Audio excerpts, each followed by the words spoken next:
Good afternoon, children. Good afternoon. How are you all? ఈరోజు మనం చెప్పుకోబోయే స్టోరీ డాక్టర్ కోయిల ఫీజు. Koel bird fees.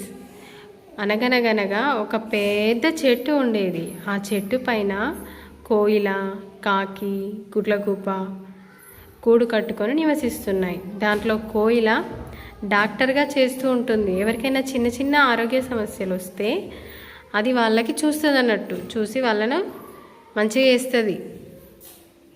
చేస్తుంటే ఏమైంది, ఒకరోజు ఒక చిన్న పిల్లాడు చెట్టు కింద కూర్చొని మట్టితో ఆడుతూ మట్టితోటి రౌండ్ బాల్స్ చేసిండు, మట్టితోటి ముద్దలు చేసి ఆ మట్టి ముద్దల్ని చెట్టు మీదకి ఆ గుడ్లకు ఉంటుంది కదా, గుడ్లగూబ మీదకి విసిరిండు. పాపం ఆ మట్టి గడ్డ పోయి గుడ్లగూబ రెక్కలలో ఇరుక్కుంది. ఆ రెక్కల నుంచి బయటికి రాలేదు. పాపం దానికి మస్తు నొప్పి అవుతుంది. దానికి ఎగరేస్తలేదు, ఏం చేయాలో అర్థమవుతలేదు.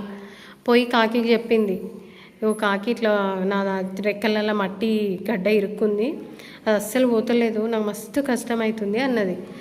అప్పుడు కాకి ఉండి, అయ్యో ఈ చెట్టు మీదనే డాక్టర్ కోయిల ఉంది కదా, నిన్ను కోయిల దగ్గర తీసుకెళ్తా, తను మనకు వైద్యం చేస్తుంది, ట్రీట్మెంట్ ఇస్తుంది, మంచిగా నువ్వు మంచిగా అవుతావు ఉంటుంది. అన్న తర్వాత సరే అని పోతాయి కోయిల దగ్గరికి పోతాయి. కోయిల దగ్గరికి పోయి జరిగిందంతా చెప్తాయి. చెప్పిన తర్వాత ఓకే నేను ట్రీట్మెంట్ చేస్తా, మరి నాకు ఫీజు ఎంత ఇస్తావు అని అంటుంది.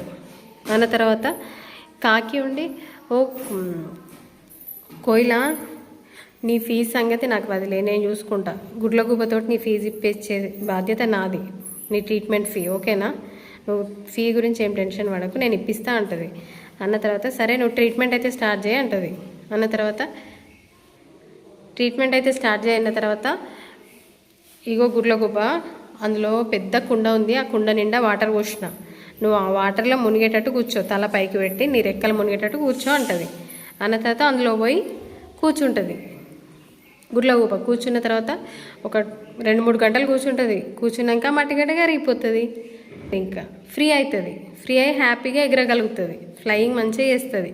అమ్మయ్య నేను మంచిగా అయినా అనుకుంటుంది. అనుకున్న తర్వాత కోయిల వచ్చి, ఓకే ఇప్పుడు నువ్వు మంచిగా అయినావు కదా, ఎగురుతున్నావు కదా, ఇంకా నా ఫీజు నాకు ఇచ్చేయి అని అంటుంది. అంటే నీ ఫీజా, నువ్వేం వైద్యం చేసినావు, నేను నీళ్ళలో కూర్చున్నా కరిగిపోయింది, నీకు ఫీజు ఎందుకు ఇవ్వాలి, నేను ఇవ్వను అంటుంది. అన్న తర్వాత కోయిల షాక్ అవుతావు, నేను చెప్తేనే కదా నువ్వు కూర్చున్నావు అని పోయి కాకి దగ్గరికి పోయి కాకిని అడుగుతుంది.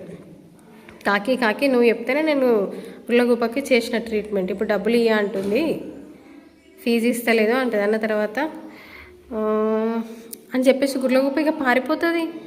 ఇక దానికి కనబడకుండా పారిపోతుంది. మధ్యాహ్నం ఎప్పుడు డే టైంలో అసలు ఇక గుడ్లగూబ కనిపించడం బంద్ చేస్తుంది, ఫీజు ఇవ్వాల్సి వస్తుందని.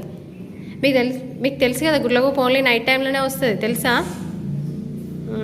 అప్పటి నుండి అట్లా గుడ్లగూబ నైట్ టైమే వస్తుంది. కాకి దగ్గరికి పోయి నువ్వు ఇస్తావా లేదా అంటే, నా దగ్గర కూడా ఫీజు ఇవ్వడానికి ఏం లేవు, సరే నీ గుడ్లు ఉంటాయి కదా, నీ గుడ్లను నేను పొదుగుతా ఓకేనా, నా గూడులో పెట్టు నీ గుడ్లని అంటుంది.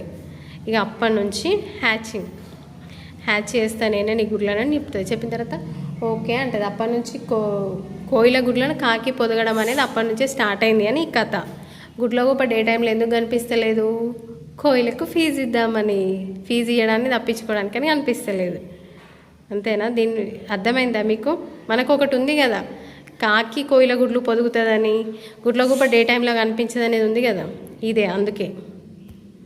ఓకేనా?